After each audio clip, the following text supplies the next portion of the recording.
আজকের তিলোত্তমা পর্বে সোমদত্তার সন্দেহ আরও বাড়বে।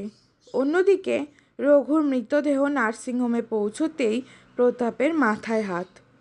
আর শেষ পর্যন্ত তমসাকে ফিরে যেতে হবে তার শ্বশুরবাড়িতে। চলুন জেনে নিই কী হতে চলেছে।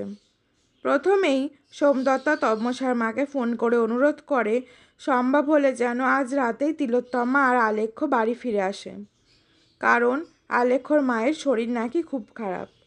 তবে সোমদত্তার মনে অন্য একটা সন্দেহ তৈরি হয়েছে।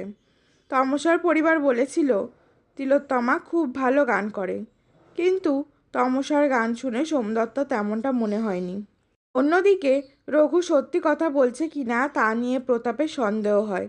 সে রঘুকে ফোন করলেও রঘু আর ফোন তোলে না। এরপর প্রতাপ জানতে পারে রঘুর মৃতদেহ নার্সিংহোমে নিয়ে আসা হয়েছে। এদিকে তমসার মা জানতে চান সিনেমা হলে তমসা আর আলেখ্য আলাদা হয়ে বসেছিল কেন। তমসা টিকিট আলাদা থাকার কথা বলে বিষয়টা সামলে নেয়। তারপর আলেখ্য তমসাকে জানায় পরদিন সকালে তাদের বাড়ি ফিরতে হবে। ঠিক তখনই নার্সিংহোম থেকে তমসার কাছে ফোন আসে রঘুর দেহ সেখানে পৌঁছে গেছে। এদিকে তমসা নিজের ননদকে ফোন করে জানতে পারে শাশুড়ির শরীর নাকি একেবারেই খারাপ নয়। আগামী পর্বে তমসা ফিরে আসবে নিজের শ্বশুরবাড়িতে, কিন্তু সেখানে ফিরে গিয়েই কি তার সামনে নতুন কোনো বিপদ অপেক্ষা করছে?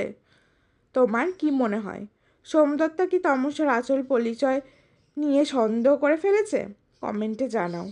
আর প্রতিদিনের তিলোত্তমা আপডেট পেতে সিরিয়াল কথা সাবস্ক্রাইব করে পাশে থেকো।